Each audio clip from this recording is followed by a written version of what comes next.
Hi viewers, MCA ITI classes ആണ് നിങ്ങൾക്ക് ഈ ചാനലിലൂടെ ലഭ്യമായിക്കൊണ്ടിരിക്കുന്നത്. ഇന്നത്തെ ക്ലാസ് എന്ന് പറയുന്നത് ക്ലാസിഫിക്കേഷൻ ഓഫ് ട്രാൻസിസ്റ്റേഴ്സ്. ITI സിലബസിലെ learning outcome design and testing of analog circuits എന്ന ലേണിംഗ് ഔട്ട്കമ്മിനെ ബേസ് ചെയ്തുകൊണ്ടുള്ള പാഠഭാഗമാണ് ക്ലാസിഫിക്കേഷൻ ഓഫ് ട്രാൻസിസ്റ്റേഴ്സ്. ഇതിന് അക്കോർഡിംഗ് ആയിട്ട് വരുന്ന സ്കിൽ എന്ന് പറയുന്നത് ഫെമിലറൈസേഷൻ ഓഫ് ട്രാൻസിസ്റ്റേഴ്സ് ആണ്. ക്ലാസിഫിക്കേഷൻ ഓഫ് ട്രാൻസിസ്റ്റേഴ്സ് പറയുമ്പോൾ ട്രാൻസിസ്റ്റർ ജനറലൈസ്ഡ് ആയിട്ട് ഏതെല്ലാം വിധത്തിൽ ക്ലാസിഫൈ ചെയ്തിരിക്കുന്നു, ആ ക്ലാസിഫിക്കേഷൻ ക്രൈറ്റീരിയ ഏതെല്ലാമാണ് എന്ന് ആദ്യം നമ്മൾക്ക് നോക്കാം. Based on semi conductor material, based on structure, based on manufacturing technology, based on power handling capacity, based on frequency and based on final packaging. These are the classification criteria for transistors. Now we can discuss one by one. ആദ്യമായി ട്രാൻസിസ്റ്ററിനെ നമ്മൾ തരംതിരിച്ചിരിക്കുന്നത് semi conductor material ഏതൊക്കെയാണ് എന്നുള്ളതനുസരിച്ചിട്ടാണ്. നമുക്ക് എല്ലാവർക്കും അറിയുന്നത് പോലെ തന്നെ രണ്ട് തരം ട്രാൻസിസ്റ്റേഴ്സാണ് ജനറലി നമ്മൾ പറയുന്നത്. ഒന്ന് സിലിക്കൺ കൊണ്ടുണ്ടാക്കിയിരിക്കുന്ന സിലിക്കൺ ട്രാൻസിസ്റ്റേഴ്സും ജെർമേനിയം കൊണ്ടുണ്ടാക്കിയിരിക്കുന്ന germanium transistors.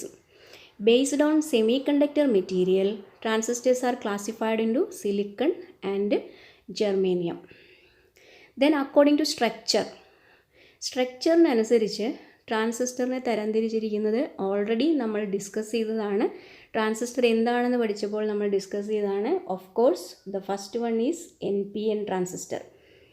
NPN, one p-type base is sandwiched between two n-type regions. NPN transistor structure and symbol is given here. Second one, PNP. N-type base is sandwiched between p-types emitter and collector. PNP structure and PNP symbol.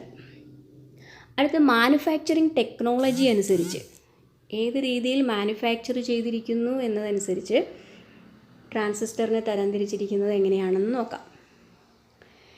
Based on the manufacturing method ട്രാൻസിസ്റ്റേഴ്സിനെ തരംതിരിച്ചിരിക്കുന്നത്, അതായത് PN junction form ചെയ്യുന്നത് എങ്ങനെയാണ് എന്നുള്ളതനുസരിച്ചാണ്. Grown junction, alloy junction, planar type, point contact type, epitaxial type, mesa type. ഇതൊക്കെയാണ് ഏത് രീതിയിൽ PN junction, alloy junction ആണോ PN ജംഗ്ഷൻ, ഗ്രൗണ്ട് ജംഗ്ഷൻ ആണോ, മീസ ടൈപ്പ് ആണോ, അങ്ങനെ PN ജംഗ്ഷൻ ഫോമേഷൻ അനുസരിച്ചിട്ട് നമ്മൾക്ക് ട്രാൻസിസ്റ്റേഴ്സിനെ ഇങ്ങനെ ക്ലാസിഫൈ ചെയ്യാം. അടുത്ത ട്രാൻസിസ്റ്ററിൻ്റെ പവർ ഹാൻഡ്ലിംഗ് കപ്പാസിറ്റി അനുസരിച്ചിട്ട് we can classified into 3 categories: low power transistors, medium power transistors, high power transistors. Low power transistors എന്ന് പറഞ്ഞു കഴിഞ്ഞാൽ 2 വാട്ട് വരെയുള്ള പവർ ഹാൻഡ്ലിംഗ് കപ്പാസിറ്റി ഉള്ള, അത്രയുമുള്ള ആ രീതിയിലുള്ള കറൻറ്റ് ക്യാരിയിങ് കേപ്പബിലിറ്റി ഉള്ള ട്രാൻസിസ്റ്റേഴ്സാണ് low power transistors. Medium power transistors up to 10 watts they can consume. High power transistors എന്ന് പറഞ്ഞു കഴിഞ്ഞാൽ 10 വാട്ടിനും മുകളിലുള്ള പവർ കൺസപ്ഷൻ സാധ്യമാകുന്ന രീതിയിൽ PN ജംഗ്ഷൻ മാനുഫാക്ചർ ചെയ്തിട്ടുള്ളതാണ് ഹൈ പവർ ട്രാൻസിസ്റ്റേഴ്സ്. 40 വാട്ട് വരെയൊക്കെ കൈകാര്യം ചെയ്യുന്ന ഒരു ട്രാൻസിസ്റ്ററാണ് ടിപ്പ് എന്ന് പറയും. ടിപ്പ് ആംപ്ലിഫയേഴ്സ് ആയിട്ട് യൂസ് ചെയ്യുന്ന ട്രാൻസിസ്റ്റർ, അതാണ് ഹൈ പവർ. അപ്പോൾ according to power handling capacity, low power transistors up to 2 watts, medium power transistors up to 10 watt, high power transistors more than 10 watt, up to 40, അതിന് മുകളിലും ഒക്കെയുള്ള ട്രാൻസിസ്റ്ററുകൾ നിലവിലുണ്ട്. അടുത്ത category according to frequency. Transistors amplification എന്നുള്ള യൂസിൽ വരുമ്പോൾ തീർച്ചയായിട്ടും main ഫാക്ടറാണ് ഇൻപുട്ട് സിഗ്നലിൻ്റെ ഫ്രീക്വൻസി, അല്ലെങ്കിൽ എത്ര ഫ്രീക്വൻസി വരെ നല്ല രീതിയിലുള്ള ആംപ്ലിഫിക്കേഷൻ റെസ്പോൺസ് തരുന്നു. Frequency response of an amplifier അതിൻ്റെ ഒരു കീ ഫാക്ടർ തന്നെയാണ്. അപ്പോൾ ഇൻപുട്ടിൽ കൈകാര്യം ചെയ്യുന്ന സിഗ്നലുകളുടെ ഫ്രീക്വൻസിക്കനുസരിച്ച് ലോ ഫ്രീക്വൻസി ട്രാൻസിസ്റ്റേഴ്സ് എന്നും ഹൈ ഫ്രീക്വൻസി ട്രാൻസിസ്റ്റേഴ്സ് എന്നും നമ്മൾക്ക് തരംതിരിക്കാം. ലോ ഫ്രീക്വൻസി ട്രാൻസിസ്റ്റേഴ്സ് സാധാരണഗതിയിൽ ഓഡിയോ ആംപ്ലിഫയറിൽ വരുന്ന ഓഡിയോ ഫ്രീക്വൻസി ട്രാൻസിസ്റ്റേഴ്സ് ആണ്. ഹൈ ഫ്രീക്വൻസി ട്രാൻസിസ്റ്റേഴ്സ് എല്ലാത്തിനും ഇൻപുട്ട് സ്റ്റേജിൽ ഹൈ ഫ്രീക്വൻസി സിഗ്നലുകളെ കൈകാര്യം ചെയ്യുന്ന ട്രാൻസിസ്റ്റേഴ്സ് ആണ്. അതായത് റേഡിയോ ഫ്രീക്വൻസി RF ട്രാൻസിസ്റ്റേഴ്സ് എന്ന് പറയും. അപ്പോൾ according to frequency, low frequency transistors and high frequency transistors. അടുത്ത കാറ്റഗറി എന്ന് പറഞ്ഞാൽ അക്കോർഡിംഗ് ടു പാക്കേജസ് ആണ്. ഫൈനലി ട്രാൻസിസ്റ്ററുകൾ നമ്മളുടെ കയ്യിലേക്ക് എത്തുമ്പോൾ കൊമേഴ്സ്യൽ അവൈലബിൾ ആക്കുന്നത് അതിൻ്റെ ഒരു പാക്കേജിങ്ങും കൂടി കഴിയുമ്പോഴാണ്. ടെർമിനലുകൾ എടുക്കുന്നു, പാക്കേജ് എടുക്കുന്നു, അത് കഴിയുമ്പോഴാണ് ഒരു ട്രാൻസിസ്റ്റർ കൊമേഴ്സ്യലി അവൈലബിൾ ആകുന്നത്, നമ്മൾക്കൊരു സർക്യൂട്ടിന് വേണ്ടി യൂസ് ചെയ്യാൻ പറ്റുന്നത്. അപ്പോൾ ഏതൊക്കെ തരത്തിലുള്ള ഷേപ്പിൽ പാക്കേജസിലുമാണ് ട്രാൻസിസ്റ്റർ നമുക്ക് അവൈലബിൾ ആകുന്ന നോക്കാം. മെറ്റൽ പാക്കേജസ് ഉണ്ട്, പ്ലാസ്റ്റിക് പാക്കേജസ് ഉണ്ട്, സെറാമിക് പാക്കേജസ് ഉണ്ട്. ഇതാണ് according to the final packaging. Metal packaged transistors are generally used in medium and high power amplifications. Plastic packaging is generally used for low power amplification. Some plastic packages come with a metal heat sink. Such transistors are used for medium power amplification also. Ceramic packaging is used for special purpose very high frequency application for higher temperature stability etc. സാധാരണഗതിയിൽ metal packaged ആണ് high power ആംപ്ലിഫിക്കേഷന് വരാറുള്ളത്. എങ്കിലും plastic package with metal heat സിങ്കുകളും ഉപയോഗിച്ച് കാണാറുണ്ട് high power ആംപ്ലിഫിക്കേഷന് വേണ്ടി. ഇതാണ് പാക്കേജുകൾ. ട്രാൻസിസ്റ്ററിൻ്റെ പാക്കേജുകൾ, ട്രാൻസിസ്റ്ററിൻ്റെ സൈസ്, ട്രാൻസിസ്റ്ററിൻ്റെ ഡയമീറ്റർ, ഇവയെക്കുറിച്ചൊക്കെ നമ്മൾക്കൊരു ഏകദേശ ധാരണ തരുന്നതാണ് ഈ പാക്കേജിങ്. പാക്കേജിങ്ങിന് ഓരോ പാക്കേജിങ്ങിനും സൈസിനും ഷേപ്പിനും ഓരോ നമ്പറിംഗ് ഉണ്ട്. ഇതാണ് കോമൺലി കാണുന്ന ട്രാൻസിസ്റ്ററിൻ്റെ കുറച്ച് പാക്കേജസും അവയുടെ ഒരു ഷേപ്പുകളുമാണ് ഇവിടെ കാണിച്ചിരിക്കുന്നത്. ഈ പാക്കേജസിൽ ഇതൊരു പവർ ട്രാൻസിസ്റ്ററാണ്. ഇവിടെ എഴുതിയിട്ടുണ്ട് TO3. ഇതിൻ്റെ പാക്കേജ് അല്ലെങ്കിൽ അതിൻ്റെ സൈസിനെ ബന്ധിപ്പിക്കുന്ന പാക്കേജ് നെയിമാണ് TO3. TO3 എന്ന് പറഞ്ഞു കഴിഞ്ഞാൽ ട്രാൻസിസ്റ്റർ ഔട്ട്ലൈൻ നമ്പർ 3, അതാണ് TO3 പാക്കേജ്. പിന്നെ TO92 പാക്കേജുകളുണ്ട്. എല്ലാ പാക്കേജുകളും ഉണ്ട്. ട്രാൻസിസ്റ്ററിൻ്റെ ഈ പാക്കേജുകൾ അറിഞ്ഞു കഴിഞ്ഞാൽ നമുക്ക് ഒരു സർക്യൂട്ട് ഡിസൈൻ ചെയ്യുമ്പോൾ എത്ര സൈസ് ആവശ്യമായി വരും, എത്ര സ്പേസ് അതിന് വേണം എന്നെല്ലാം എടുക്കാൻ സാധിക്കും. ഈ ഡിസൈനിങ്ങിലാണ് ട്രാൻസിസ്റ്റർ പാക്കേജിങ്ങിന് ഒരു പ്രാധാന്യമുള്ളത്. SOT എന്ന് പറഞ്ഞ പാക്കേജുകളുമുണ്ട്. SOT എന്ന് പറഞ്ഞാൽ സ്മാൾ ഔട്ട്ലൈൻ ട്രാൻസിസ്റ്റർ എന്നുള്ളതാണ്. Transistor outlines. അപ്പോൾ ഈ പാക്കേജുകൾ ഇതൊരു TO220 പാക്കേജസിൽ വരുന്നതാണ്. ഈ രീതിയിൽ പ്ലാസ്റ്റിക് പാക്കേജും ഒപ്പം മെറ്റലിൻ്റെ ഹീറ്റ് സിങ്കും. ഇത് കംപ്ലീറ്റ്ലി ഹീറ്റ് സിങ്ക് പോലെ മെറ്റൽ പാക്കേജിങ് ആയിട്ടുള്ളതാണ്. ഇത് ചെറിയ ചെറിയ മെറ്റൽ പാക്കേജിങ് പോലെയുള്ളതാണ്. പാക്കേജ് നമ്പറിങ്ങിനുള്ള പ്രാധാന്യം മനസ്സിലായല്ലോ. പാക്കേജ് നമ്പറിങ്ങും ഷേപ്പും സൈസും അറിയുമ്പോഴാണ് ഒരു സർക്യൂട്ട് ഡിസൈനറുകൾക്ക് ഒരു ബോർഡ് അതിനുവേണ്ടി ഡിസൈൻ ചെയ്യാൻ സാധിക്കുകയുള്ളൂ. ഇനി തെർമൽ റണ്ണവേ.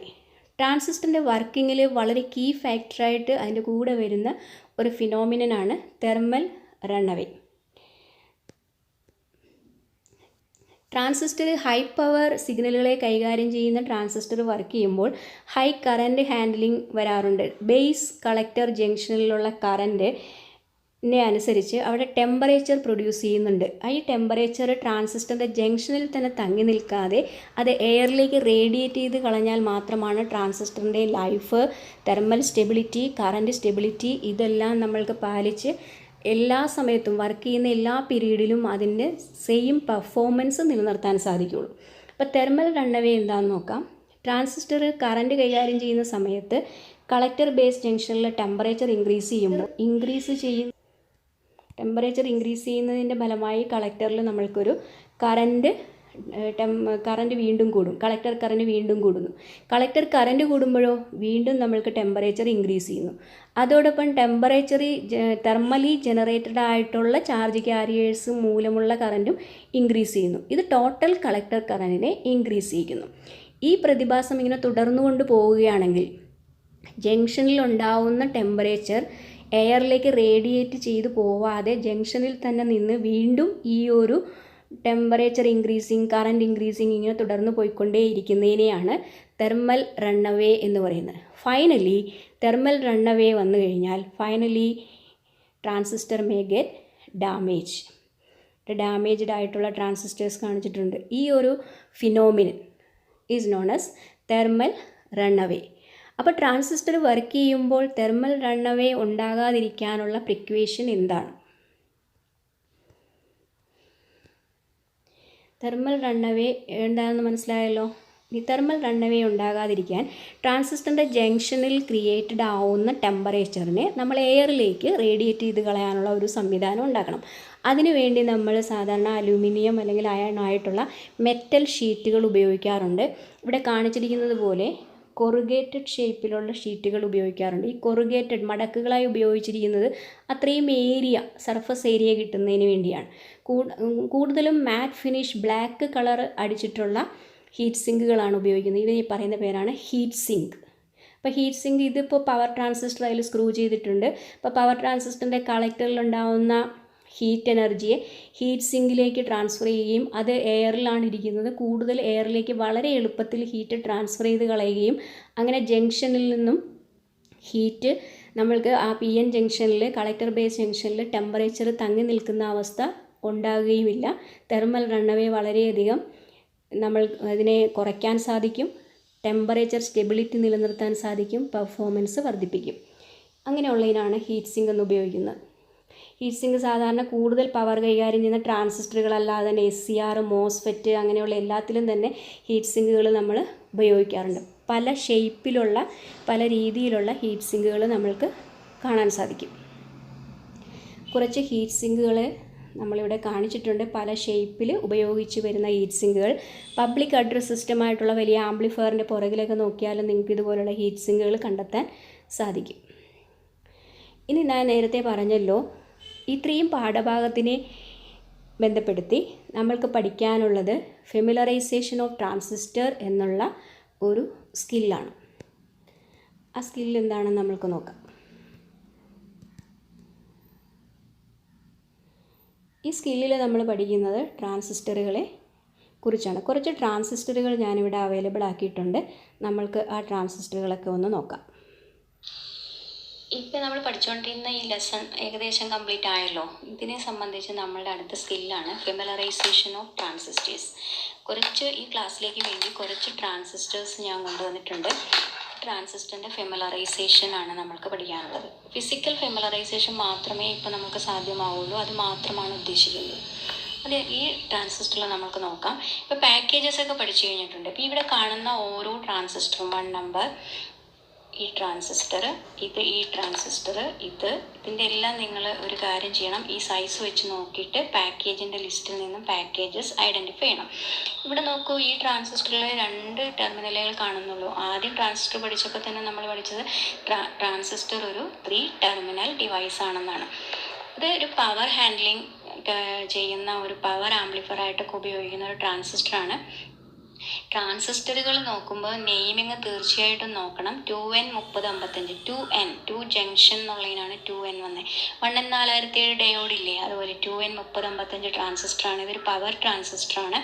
ഇതിൻ്റെ കളക്ടർ ബോഡിയുമായി അറ്റാച്ച്ഡ് ആണ്. കൂടുതൽ കറണ്ട് കൈകാര്യം ചെയ്യുന്ന കളക്ടർ ബോഡി തന്നെ കളക്ടറായിട്ട് ആക്ട് ചെയ്യും. കളക്ടറിലേക്കുള്ള കണക്ഷൻസ് നമുക്ക് സ്ക്രൂ ചെയ്ത് കൊടുക്കാം ഇവിടെ. അപ്പോൾ ഇതിൽ ബേസും എമിറ്ററുമാണ് കാണിച്ചിരിക്കുന്നത്. ബേസും എമിറ്ററും ബോഡിയായിട്ട് യാതൊരു ടച്ചിങ്ങും ഇല്ല. ഇൻസുലേറ്റഡ് ആയിട്ടാണ് പുറത്തേക്ക് വന്നിരിക്കുന്നത്. അപ്പോൾ അങ്ങനെയുള്ളൊരു ട്രാൻസിസ്റ്ററാണിത്. ഇത് TO3 പാക്കേജസിൽ പെടും. ഇത് TO220 പാക്കേജിലൊക്കെ പെടുന്ന കുറച്ചുകൂടി ഇതൊരു പവർ സാധാരണ ഇതല്ല, പവർ ഹാൻഡിൽ ചെയ്യുന്ന ട്രാൻസിസ്റ്റർ തന്നെയാണിതും. ഇത് നമ്മളുടെ സാധാരണ എല്ലാ ആപ്ലിക്കേഷനും വരുന്ന ഒരു low power transistor BC548. Semiconductor numbering വളരെ കാര്യമായി പഠിക്കേണ്ടതുണ്ട് കേട്ടോ. സെമി കണ്ടക്ടറിലെ ഫസ്റ്റ് ലെറ്റർ നമ്മൾ മെറ്റീരിയലിനെയാണ് സൂചിപ്പിക്കുന്നത്. AC എന്ന് പറഞ്ഞാൽ ജെർമേനിയം പോലുള്ളതാണ് A. ഫസ്റ്റ് ലെറ്റർ B ആണെങ്കിൽ അത് സിലിക്കൺ കൊണ്ട് നിർമ്മിച്ചിരിക്കുന്ന ഡിവൈസ് ആണെന്നാണ്. ഇത് BC548. സെക്കൻഡ് ലെറ്റർ സൂചിപ്പിക്കുന്നത് അതിൻ്റെ ഫ്രീക്വൻസി ആപ്ലിക്കേഷനാണ്. C ലോ ഫ്രീക്വൻസി ആപ്ലിക്കേഷനാണ്. BF എന്ന് പറയുന്ന ട്രാൻസിസ്റ്റേഴ്സ് ഉണ്ട്, അത് ഹൈ ഫ്രീക്വൻസി ആപ്ലിക്കേഷനാണ്. ഇതും ഏകദേശം TO92 പാക്കേജസിലൊക്കെ വരുന്ന ട്രാൻസിസ്റ്റേഴ്സാണ്. BC109, 108 പോലെയുള്ള ട്രാൻസിസ്റ്ററുകളുണ്ട്. ഇത്രയും ട്രാൻസിസ്റ്ററുകളാണ് ഇപ്പോൾ ഇവിടെ അവൈലബിൾ ആയിട്ടുള്ളത്. ഇതൊക്കെ ഇതിൻ്റെ ഫിസിക്കൽ ഫെമിലറൈസേഷൻ. പിന്നെ സെമി കണ്ടക്ടറിൻ്റെ ഡാറ്റാ ബുക്കുകൾ അവൈലബിൾ ആണ്. ഈ ഡാറ്റാ ബുക്കുകളിൽ വെച്ചിട്ട് വേണം ഫെമിലറൈസേഷൻ ചെയ്യാൻ. അതായത് ഒരു ട്രാൻസിസ്റ്ററിൻ്റെ സ്പെസിഫിക്കേഷൻസ് എന്തൊക്കെ അറിഞ്ഞിരിക്കണം ഒരു ട്രാൻസിസ്റ്ററിൻ്റെ, IC maximum IC max, IE max, IB max, VCE, VBE അങ്ങനെയുള്ള ആ വോൾട്ടേജുകളിലേക്കോ അതിൻ്റെ കൂടുതൽ ഡീറ്റെയിലേക്കോ നമ്മൾ കടന്നിട്ടേ ഇല്ല. നമ്മൾ ജസ്റ്റ് ട്രാൻസിസ്റ്റർ എന്താണ് എന്ന് മാത്രമാണ് പഠിച്ചത്. പിന്നെ എത്ര തരം ട്രാൻസിസ്റ്റർ ഉണ്ടെന്നുമാണ് പഠിച്ചത്. പക്ഷെ ഇതെല്ലാം മനസ്സിൽ വെച്ചോളണം. നമ്മളിനി അടുത്ത സ്റ്റെപ്പിലേക്ക് പോകുമ്പോൾ ട്രാൻസിസ്റ്ററിൻ്റെ സ്പെസിഫിക്കേഷൻസ്, ട്രാൻസിസ്റ്ററിൻ്റെ എല്ലാ വോൾട്ടേജസും, മിനിമം ആൻഡ് മാക്സിമം ലെവൽസൊക്കെ നമുക്ക് നോക്കേണ്ടതാണ്. അപ്പോൾ ഇനി ട്രാൻസിസ്റ്റർ പാക്കേജസ് അറിയുന്നത് എന്തിനാണെന്ന് ഞാൻ പറയാം. ഇത് PCB അറിയാമല്ലോ, പ്രിൻ്റർ സർക്യൂട്ട് ബോർഡ്. ഇങ്ങനെയുള്ള പ്രിൻ്റർ സർക്യൂട്ട് ബോർഡുകൾ ഡിസൈൻ ചെയ്യണമെങ്കിൽ ഇതിൻ്റെ ഹോൾസ് വിഡ്ത്ത്, ട്രാൻസിസ്റ്ററിൻ്റെ പ്ലേസ്മെൻറ്റ് ഇതൊക്കെ നോക്കണമെങ്കിൽ തീർച്ചയായിട്ടും നമ്മൾ സൈസ് അറിയണം. ആ സൈസ് അറിയണമെന്നത് പാക്കേജിലൂടെയാണ് നമുക്ക് അറിയാൻ പറ്റുന്നത്. ഇതെല്ലാം അടങ്ങുന്നതാണ് ഒരു ട്രാൻസിസ്റ്ററിൻ്റെ ഡേറ്റാ ബുക്ക്. അപ്പോൾ ഓക്കെ, ഇതിന് ജസ്റ്റ് ഒരു ഫെമിലറൈസേഷനാണ്. ഇത് കണ്ട ട്രാൻസിസ്റ്ററുകൾ ഐഡൻറ്റിഫൈ ചെയ്യാൻ പറ്റുമെന്ന് ബാക്കിയുള്ള സ്ലൈഡും കൂടെ ഉപയോഗിച്ച് നോക്കണം. ഇതാണ് നമ്മളുടെ ഇന്നത്തെ വർക്ക്.